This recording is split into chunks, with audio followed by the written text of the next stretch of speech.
Hi there, this is Anya from hotoptionbabe.com. This is a chart of Apple whose earnings are coming out on Monday.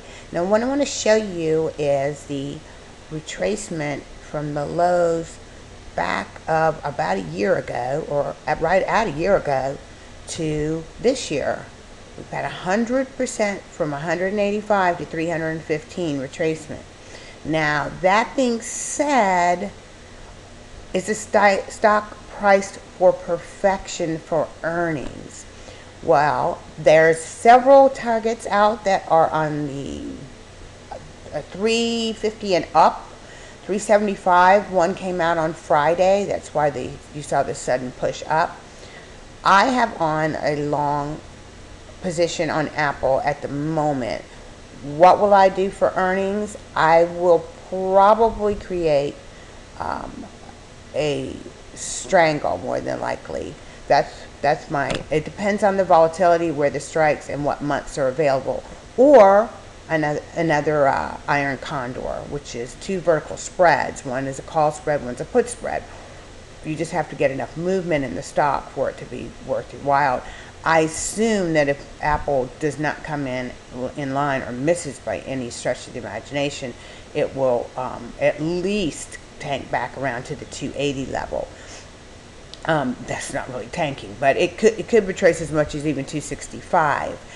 But if it beats and guides up, well, the Apple doesn't really guide up. So if it beats handily this stock, it probably has a big short position in it. I have to check for sure. But this stock could rocket on up to 350 with no problem, 340, 350.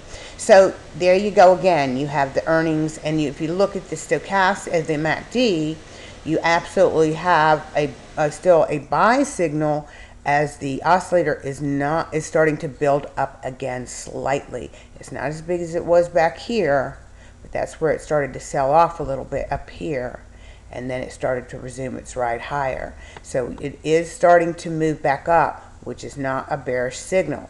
So you have to, these are really tricky plays during earnings, and that's why it's really good to know your options and know your Greeks and know your Vega, which is volatility, your Delta, which is the amount it moves in relation to the underlying stock price, the Gamma, which is the gas and the speed at which this option moves, and the theta, or the time involved. So those are really important to know, and they make or break you. If you don't know those, you can be right on direction and still not make money. So the bulls are firmly in charge of this stock. So but it is overbought. But again,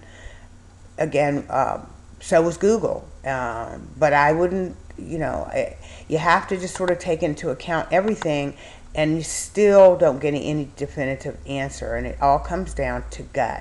What does my gut say on this? Well, you have to give the lounge a try to find out what I'm going to actually really do and where I'm really leaning, because even though I might do a strangle, which is a put and a call, it's where I pick them, and it's the month I pick them, and the strike I pick them. So that's really important. So we will see how it plays out. So it ought to be an exciting week this week. I'm really looking forward to it.